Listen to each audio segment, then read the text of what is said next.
Roughly 8,000 years ago, farmers in Egypt made a groundbreaking discovery. By building embankments and dikes along the Nile, they could trap the rising waters to grow more crops in their planting area. This process of irrigating farmland allowed civilizations to develop and become more complex. Throughout history, engineers, farmers, and civilizations have devised some pretty ingenious irrigation systems. Isn't it just as simple as digging a channel for it to flow? Well, irrigation does far more than just help crops grow. It allows the maintenance of landscapes, the revegetation of desert soils, and also reduces dust. Diverted water can also be used for livestock, sewage disposal, mining, and drainage. Clearly, with all of these vital uses, there's plenty of reasons for engineers to invest in creating the best irrigation system.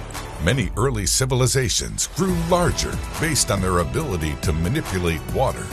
One of the earliest irrigation systems came from the alluvial plains of the Indus Valley civilization in modern-day Pakistan. The civilization created sophisticated water storage networks, including reservoirs and large-scale canals for extensive agricultural uses.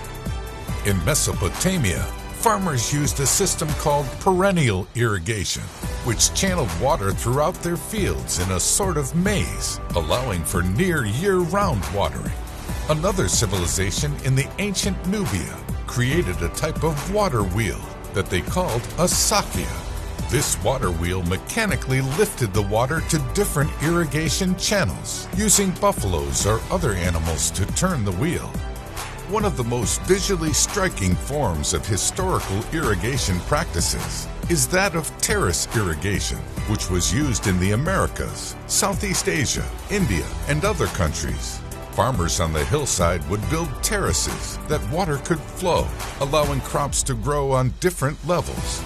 The ancient Persians came up with another way to irrigate lands that didn't involve redirecting flows from rivers or streams. They developed a system called qanat, which consists of a network of underground canals that transport water from aquifers in highland regions to the surface at lower levels by gravity.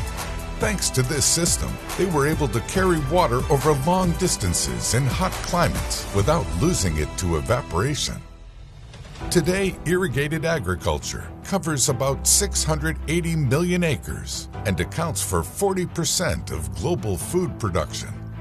Some of the largest contiguous irrigation networks are found in the Indus Basin in China and along the Nile River Basin in Egypt and Sudan.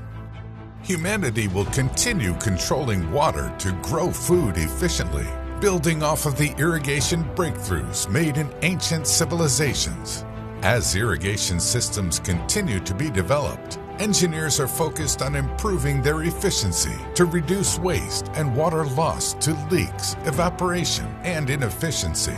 New, more efficient irrigation systems like drip irrigation place water exactly where it is needed and can achieve efficiencies of up to 95%. Closing the gap on that remaining 5% is now the focus of many water engineers, and it could ultimately mean the difference between a drought or water abundance.